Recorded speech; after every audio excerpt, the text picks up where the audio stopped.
Always proud when people get that done. And our next guest has done just that, Santiago Camarena. It's a lot of work to put out a book. Yeah, it is. It's way more than I thought it would be. Yeah, let's actually look at the cover of your book. You say the title. Pour dire. It's French, and it's a legal term for what? It's a terminology they use in court systems all across America for prospective jurors.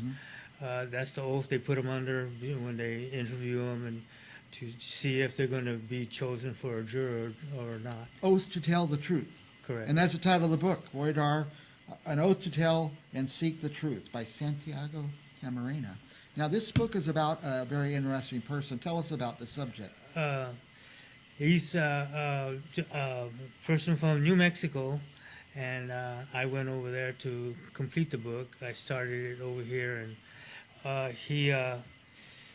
the unique thing about him is that practically all his life was documented because his father passed away in a swimming accident early on, and so that began, the string of different things for the juvenile delinquencies and single parent. A lot of different social issues that occurred in his life, very similar to probably a lot of people all across America today. The dad's missing, the dad dies young. Struggling. He goes on the bad path, the wrong path. And just going for what they know without, someone as close as his father. He was real close with his father, so he was it was, I don't know what you would call it, like a shock to his whole life or idea how life was, and so he just was left alone with his own thoughts. And his life was well documented because he's always in court, always going to jail or juvenile court. He started off like an example was, when he was younger, not long after his father passed away, he was throwing rocks at the cars as they were by the house, and then cops went over there, and so that was his first encounter with the law enforcement. So first time he got caught, huh? And so he reflects on that, and he talks about how his involvement with the cops and how he felt about his father passing away early on, and then he talks into how when he got older he started getting into more trouble and getting more into different drugs and incarceration, and it covers the two main topics of the book is the 1980 Santa Fe prison riot, which that's in New Mexico, right? Yes, it's probably today is still one of the most brutal prison riots in the history of America, mainly because the inmates were killed by other inmates. On a lot of other times on riots, they were put down through gunfire from the administration, National Guard or something. But these inmates were killed by other inmates, and it was very violent, very brutal violent and violent. The overkill was, very, it made a lot of people have mental problems afterwards, especially the guards that were caught in there as well. They got brutalized as well. They got brutalized too, and if you were a guard that was treat the inmates wrong, they paid a high price for it during that time. Now, did the subject say his name one more time? Vincent Candelaria. Candelaria. Now, he was. Did he spend his whole life in New Mexico? Yes, he was from New Mexico, and he had offers to leave the state, but he was from New Mexico. I went over there, and I ended up living over there, and it's a beautiful place. Doing your research. And beautiful people, and red and green chili over there. Yeah. So and as you said, it takes a lot of research. Yeah, to get through the book. I didn't realize it was going to be that intense as far as that goes, but they had material, and they just dropped it on the table and said, "Okay, this is what we got." Yep. And you go through it. And it was a mountain. How long did it take you to write the book? Took me right at a year. There was tapes, newspaper articles, magazine articles. The riot was heard all across the world. It was known all across the world because of the brutality of it. And so the riot, there was politicians rushing in to get their piece of the pie, so that they could be seen and be acknowledged that they Condemning the riots and stuff like that. being involved as far as resolving the issues. But there was a lot of different things that created the riot, and they were all legit reasons why the inmates were rioting. It kind of like nothing that justifies what they did, but it was something that was going to happen, and it's not the first time it's happened. It's happened in other prisons all across America. Who should read this book? When I wrote it, I had a similar lifestyle, and so it was like therapy for me.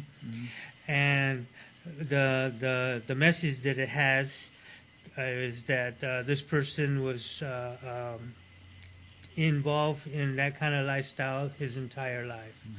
And so by the time he was an adult, there was many people who knew him, cops and other people on the streets, and he was well known, and he did whatever he pretty much wants. He was a pretty big man, and but the main thing is that he conceded to himself while incarcerated that he understood or perceived life wrong, and that he was wrong about basic things. He came to that understanding about himself. And like matured, and so he admitted that he was wrong, and he wanted to change his life, and he did. And he did. But he was still in there, and it was still spent the rest of his life in prison. He spent the rest of his life in prison, but he still changed his life, and he was glad that he did. And now, is this a cautionary tale? Do you think maybe some young people should read this book? And it's as we know, everybody's exposed to the do's and don'ts out there on the streets as far as peers, acting, when growing up, people want to experiment and stuff. This would be something that would give somebody some insight as to what could happen. They say that the brain acknowledges a threat and a pay value. So this lifestyle would definitely be a threat to your life. Yeah. And it covers his entire life from one stage to the next, and the different things that he experienced and stuff, and then how he felt after he started changing. And it gives that message right there, and then in the end he's saying himself that that his story isn't going to depict everybody's, but it's just one. So there needs to be more people to understand and write their own story. Now, we have your website up there. I can't say they're French words. We're not French here. Blair, seek truth. Anyway, VOIRDIRE, seektruth.com. They can order the book there? Yes. There, either you can look it up under my name or on this website right here. It's on Amazon, or go to a bookstore and then ask them if they about either the author or the book name. Okay. Usually there's ISBN number. I'm not certain. Yeah. That. But go to the website. I just went to the website. It's a very cool website, by the way. Whoever made that, it's nice. So go to the website, click on it, and order the book there. We are already out of time, but anything else you want our viewers to know? The website does have 2 chapters that you could read at the bottom. Nice. See, that's a good trick, because once you read the first 2 chapters, you can't stop then. And it has a little bit about the person, the book, a little bit about me, and it has the store button, so you could click on it and purchase the book on that web page right there. And there's the web pages on the screen, VOIRDIRE, seektruth.com. Very cool website, very cool guy. I'm glad you came back. We haven't seen you for a year or so, but why don't you come every year or so and we'll update the public. Say, go buy the book, go buy the book. So, hopefully, I'm going to try to get some more exposure for it. I'm entering into the... yeah, our audience is international, so you don't have to be from the United States or even New Mexico to want to read this book. It's a great history. It's a history book. Yeah, it is. It's not only his history. It happens to everybody all across America. So, Yes. and, probably all across the world, because there are similar situations that they have trouble and they grow out of it. Our guest is Santiago Camarena, and the book is about, say the guy's name again?